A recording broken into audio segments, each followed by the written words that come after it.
Наш гостин во ово издание на емисијата Инфорегион е Гоце Тодоровски, извршен директор на Центарот за граѓанска иницијатива од Прилеп, со кој што ќе поразговараме на повеќе актуелни теми поврзани со граѓанскиот сектор во нашата држава. Господин Тодоровски, пред се добре дојавте во ово издание на Инфорегион.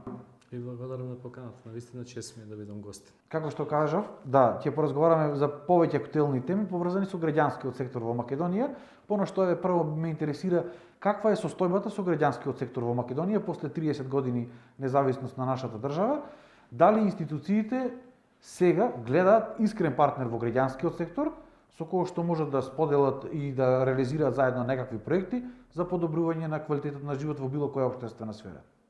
Јас сум активист во граѓанскиот сектор 27 години, а Центар за граѓанска иницијатива ја водам од незиното формирање, односно 24 години.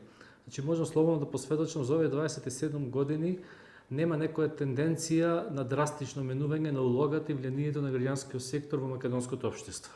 Може би за во други земји е сосема поинако искуство, зашто може би покасно или во друга прилика можам да проговорам, меѓутоа за македонското општество се сведува на една ситуација кога имаме огромен број на невладини организации, формално регистрирани. Кај вас во вашиот сектор медиумскиот, претпоставам дека има критериуми до кога медиум може да функционира и под кои услови може да згасне.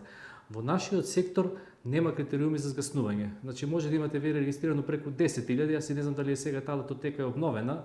Знам дека до пред извесен период неколку години беше 6-7.000 невладини организации и голем дел од нив практично не функционира на терен, на хартија постојат.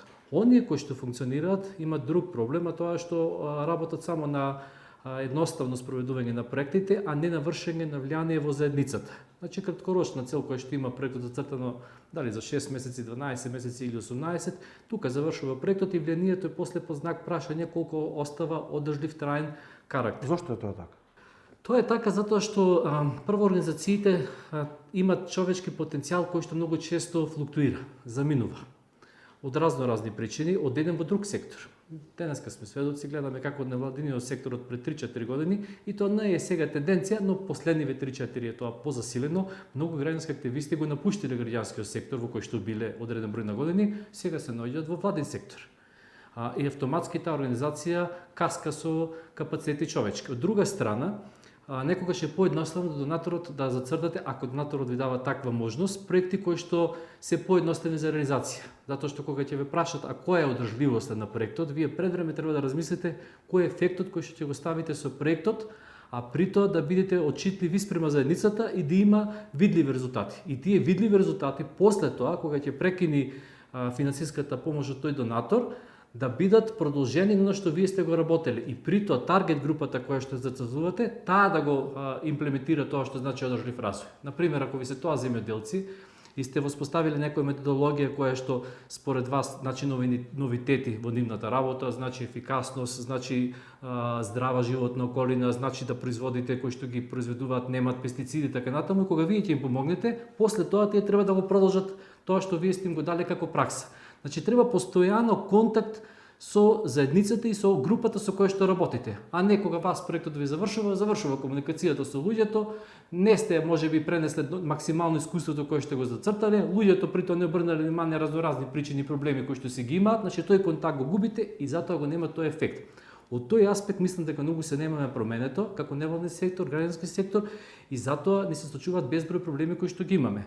Тоа е една од причините, а втората причина е веројатно постојаните проблеми кои што државата ги има, се наметнуваат, даваат на одредени организации да влегуваат саткок понуди, решенија, повеќе понуди колку решенија во она што значи политичка ситуација и при тоа забораваат на суштината на она што значи потреби насочни на граѓаните, се насочуваат кон она што значи протести, иницијативи, и после што се случува понатаму со иницијативите, тоа е веќе друго прашање. Државата соработува со граѓанскиот сектор, го слуша неговиот глас? Последниот период соработува од она што значи заемна корист. Што значи тоа? Тоа значи граѓанскиот сектор нуди проект кој што значи директен бенефит на локалната заедница, инфраструктурен проект, проект кој што значи изградба на одредени речеме игралишта, помош во изградба на училишта. Тогаш е заинтересирана државата или локалната самоуправа.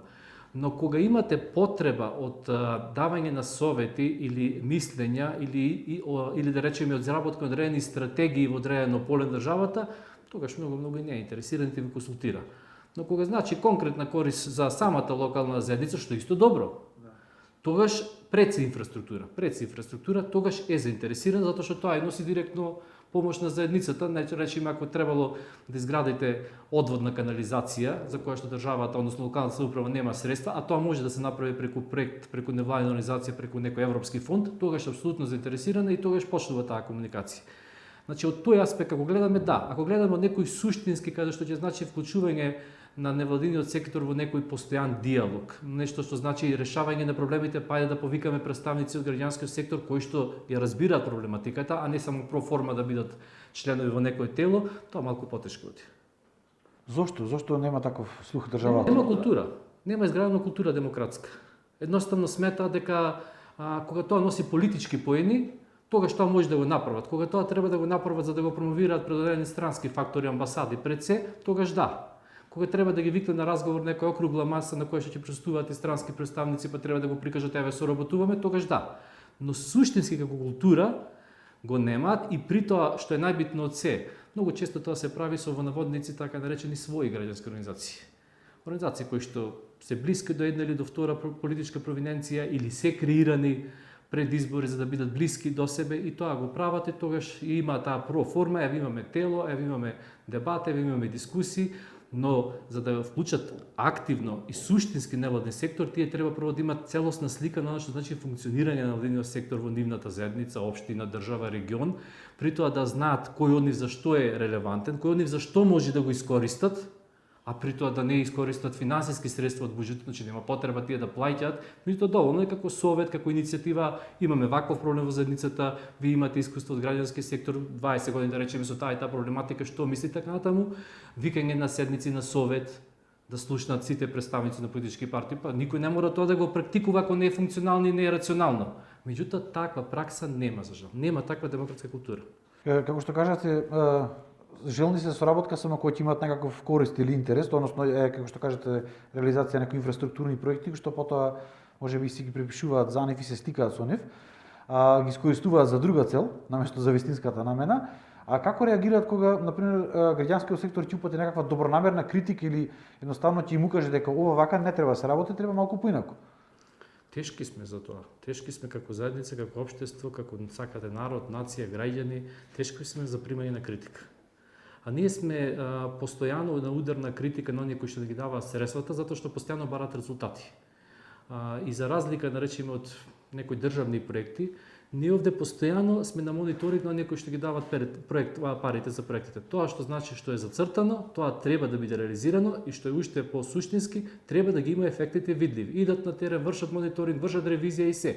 За разлика од странците, нашите политичари имаат проблем со критика. Значи, ако им даете предлог, тоа може да го слушат, да го разгледат, дали ќе го прифатат по знак прашање, меѓутоа критика како критика практично ќе ве стави настрана. Многу тешко оди. Едноставно ќе ве викнат уште еднаш два пати, наредниот пат тешко дека ќе ве викнат. Нема ништо да се случи со вас негативно, меѓутоа нема да ве викнат во некои наредни конструктивни иницијативи, проекти. Ако сакате зборам за суштинска критика. Значи кога ќе упатите оваа политика која што водите по однос на тоа и тоа прашање, мислиме дека не е во ред. Мислиме дека ќе доведе до такви и такви негативи. Ако упатите таква суштинска критика, прашање колку тоа може повторно ќе се повикам на она демократска култура. Мислам дека ние имаме повеќе потреба да зборуваме отколку да слушаме и да слушнеме тоа што е однадвор, како однадвор зборам надвор од политичката заедница.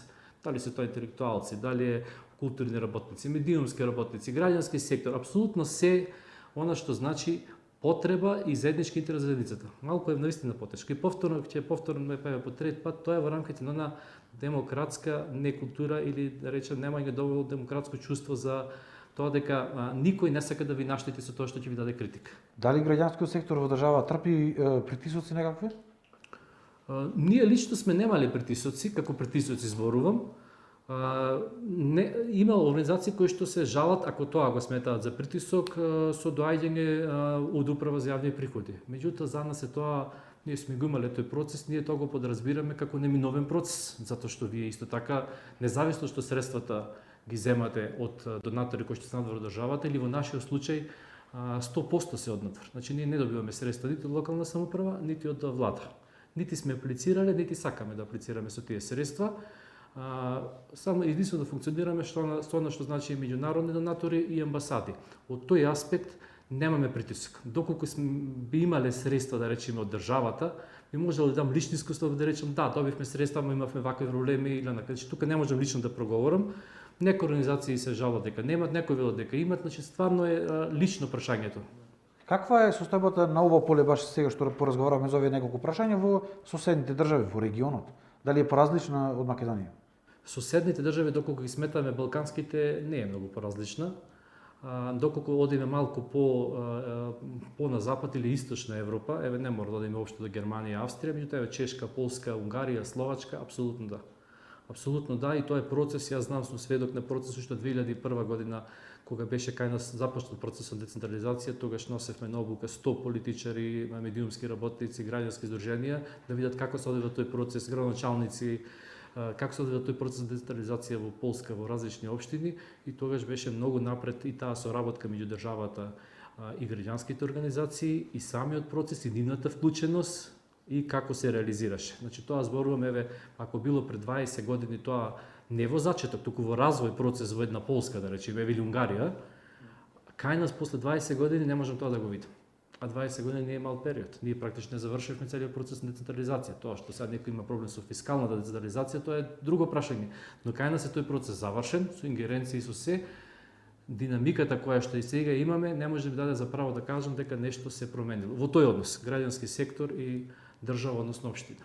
Како Центар за граѓанска иницијатива, дали соработувате со други граѓански организации од регионот? Да, ако сметаме регион Балканот, апсолутно нема држава и настрана од Балкан, меѓутоа на Балканот нема држава со која што немаме стратешки партнери. Тоа значи најмалку една организација која што стратешки работите на одредено поле заеднички проекти. Меѓутоа во сите земји, и Грција, и Бугарија, и Албанија, Косово, Србија, Босна, Хрватска, Словенија, еве ги спомнав сите они некои членки на Европска унија, Романија, Унгарија, значи Полска. Нема каде што немаме партнери со кои што соработуваме на различни активности во сфера во која што интереси за нив и за нас, и притоа најчесто најголем дел од нив се партнерски на Балканот, затоа што проблемите се слични. Ако е некој проблем од област на човекови права, истите проблеми ги дели и Албанија, и Македонија, и Србија. Но доколку е земање на искуство и тоа искуство да се пренесе овде или додиме на студиска посета во таа земја, тогаш е сосема поинаков односот, имаме и такви партнери, земање на искуство од Чешка, Полска, Австрија и други. Моментално работите на некој таков проект? Да, ние сега работиме на проект што значи социјално домување во Кичево на 30 ромски фамилии кои што ќе ги преселиме од практично населба во Кичево која што е под опасност од земјиште, поплави и така натаму, ќе ги преселиме во нова населба со 30 нови изградени куќи.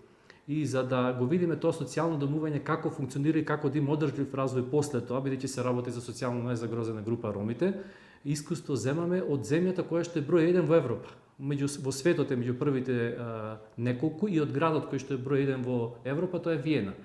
Најдовме по истражување дека тоа е најдобро направено во Виена, го зедовме искуството, стапиме во контакт и веќе следната година треба да отидат наши членови во Виена да видат како тоа функционира, истите тие тука да дојдат на место да видат како е тоа направено во Кичево и каде ќе биде релокацијата и зградбата, и практично тој пример на функционирање во кој што интересите треба да ги види локалната самоуправа, треба после завршувањето на нашиот проект да го примени како стална пракса со други маргинализирани групи или со исти групи, меѓутоа со слични проблеми за социјално домување. Еве, тоа е нешто што е најново. Претходно имавме за работа со земјоделци во Ресен, каде што воспоставивме агрометеоролошки станици за цел да им помогне на земјоделците пред време да добијат информација кој и какво време ги очекува, им дававме средства, односно опрема која што значеше производство на здрава храна, притоа ослободен од пестициди. Користевме искуство од Словачка, Унгарија, земавме земјоделци од Ресе кои што директно ги носевме пред 2 години во Словачка и Унгарија да видат како таму тоа функционира, а после тоа овде да можат да го спроведат. Значи, ние им даваме целата опрема, обуката, студиската посета ја правиме и останува сега на земјоделците, во случајов ако се земјоделците или во случајов со Кичево на општината, да тие тоа кој што ние сме го дале преку европски средства, кои искористат и го продолжат понатаму како пракса, воспоставена пракса што не ги чини пари. Едноставно ги чини користење на знаење, да го искористат знаењето, да го става тоа на терен и имаме одржливост. Тоа е нешто кое што зависи, значи, од самите граѓани, во случајов земјоделци, општина, Апсолутно е едноставно затоа што ние топла вода измислуваме, го земаме готовиот производ, готовиот модел, го пренесуваме тука и останува после тоа на желбата на политичарите или на желбата на корисникот, во случајот земјоделецот, да тоа го спроведе во негово добро. Добра храна, здрава храна, и за него добро и за пазарот каде што го продава. Соработката со локалните институции како оди во Македонија? Со локалните заедници? Со локалните заедници оди на нашто претходно во контекст го спомнав во реализација на проекти што значат инфраструктура. Значи моментално работиме со општина Могила, но она што значи целосен систем на нови канализационни токови со цел да се спречи поплавите во општина Могила. Со општина Кичево, ова што ви го спомна за социјално домување за ромите, изградба на куќарки. Значи секогаш кога имаме проекти кои што значат инфраструктура, ги наоѓаме со одветните општини кои што тие го идентификуваат, односно идентификува на нивна страна проблемот. Значи проблемот со поплави во Могила ние не го идентификувавме. Тие кажа дека имаме ваков проблем. Проблемот со домување исто така е од нив идентификуван, од Кичево. Со Могила покрај ова, со Новаци исто и така имавме проблеми кои што беа од различни тематики како инфраструктура. Значи во тој поглед немаме проблем. Седнуваме, идентификуваме заеднички проблем, кажуваме дека се треба да аплицираме во тој фонд, доаѓаат средствата. За тоа можам да кажам дека сепак имаме едно од побогатите искуства во државата, сигурно во неколкуте организации кои што добро се поставени во тој поглед и доаѓа до реализација. Во тој поглед немаме проблем, во овој другиот ви реков и практично и не ни се обидуваме да влијаеме нити да се вклучиме, освен кога се работи за застапување и лобирање на одредена група за која што ние сметаме дека треба да биде застапена. Дали се тоа социјално радливи групи, дали се тоа роми, дали се тоа жени, деца на жртви на насилство, тогаш да. Каква е состојбата со демократијата и човековите права во Македонија, една ваша оценка како граѓански сектор? Како гледате на тоа? Состојбата е можеби со мал прогрес од аспект на оно што значи, да речеме, граѓаните имаат повеќе избор каде да се обратат. Ако порано изборот беше само полиција, телефонот и да реагира полицијата дури кога има и кога нема длежности, сега мислам дека сепак препознава дека постојат организации кои што можам да и помогнат во одредени сфери кога се загрозени нивните човекови права. Дали се тоа индивидуални, дали се тоа малцински, дали се други, апсолутно таа свест е подигната. Тука не можам да бидам навистина критичен и тоа оди во добра насока и повторно се поставува сега суштинското прашање, доколку вие не притискате после тоа, кога да речем имате насилство класично, доколку не притискате до институциите, тоа може да се различи по судските лавиринти, може да се различи по други државни лавиринти и проблемот да биде решен после не знам колкав број на години и тога жртвата практично губи мотивација. Нашата улога е да од земање на жртвата кога таа го има проблемот на човекови права или на свое кршење на некое лично индивидуално право, да го донесеме до судските станции и тука да вршиме притисок во смисла на нашиот граѓански сектор, толку колку што можете да тој предмет, тоа прашање побрзо се реши. Генерално ситуацијата мислам дека имаме уште многу да работиме пред се на што значи систем одржлив во државата. Тоа значи да немате вие потреба повеќе од непотребни во наводници ургенци да се јавувате кога имате проблем. Државата треба да има споставен механизам независно или политика, не партизирана, туку политика државна, независно кој ќе дојде на власт, таа политика да ја имплементира. И таа политика да значи функционирање на институциите. Не партизирање, туку функционирање. Институциите да функционираат. Тоа е нешто што не недостига и тоа е недостатокот кога говориме за механизми за заштита на човековите права. Кога ги спомнавте реализацијата на проектите, веќе подолг период живееме во една пандемија, година и половина. Дали пандемијата на COVID-19 влијаеше врз граѓанскиот сектор и реализацијата на проектите кои што ги имате? Пандемијата 2020 го доби својот најголем ек. За среќа, за жал што ја имавме, но за среќа кај нас не само што ни беше најдобра година 2020 во 24 годишното постоење, туку ни наметна и еден поинаков начин на размислување, веројатно како и секате. Тоа е онлайн функционирање, се додека можеше ги приспособивме сите капацитети и материјални, и физички, технички ресурси во она што значи онлайн работење, се разбира таму каде што мораше на терен го правевме тоа со почитување на сите мерки.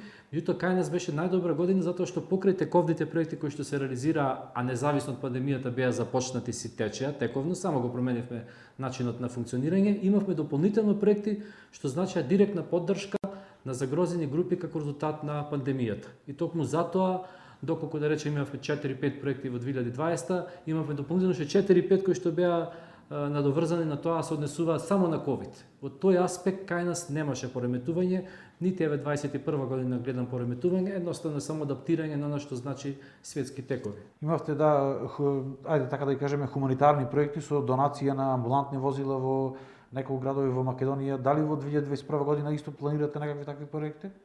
Ние 21 година ќе чекаме да видиме како ќе помине овој процес сега на имунизација. Доколку целата ова, да речеме, пандемија малку спласне со вакцинација, со бројот на заразени, бројот за жал на починалите, мислам дека немаме потреба да бараме ресурси за тоа. Доколку гледаме дека продолжи повторно брани 22 година, апсолутно некаде месец септември ќе почнеме со повторно барање на средства да направиме на акција како што направивме во 2020 од месец септември до декември. Јас себе ги само тука ги имам неколку работи, не се сите амбулантно возило набавено за болницата. Ова зборувам се во крајот на минатата година. Модуларна болница за третман на пациенти на COVID-19 за општата болница во Кичево. Објект кој што има 5 соби, 15 кревети и голема површина 170 квадрати. Медицинска опрема за шуторизари. И да не ги набројувам, настрана тоа, во месец декември 111 семејства најзагрозени, социјално загрозени, добија по 2 големи пакети за лична хигиена. И она што допрва не следи, тоа е што веќе, но тоа е веќе не во рамките на ковид, во рамките на што значи за социјално загрозени, уште 80 лица, исклучително сиромашни лица, ќе добијат од некаде 18 кг прехрамени артикли кои што ќе ги делиме веќе во месец мај-јуни.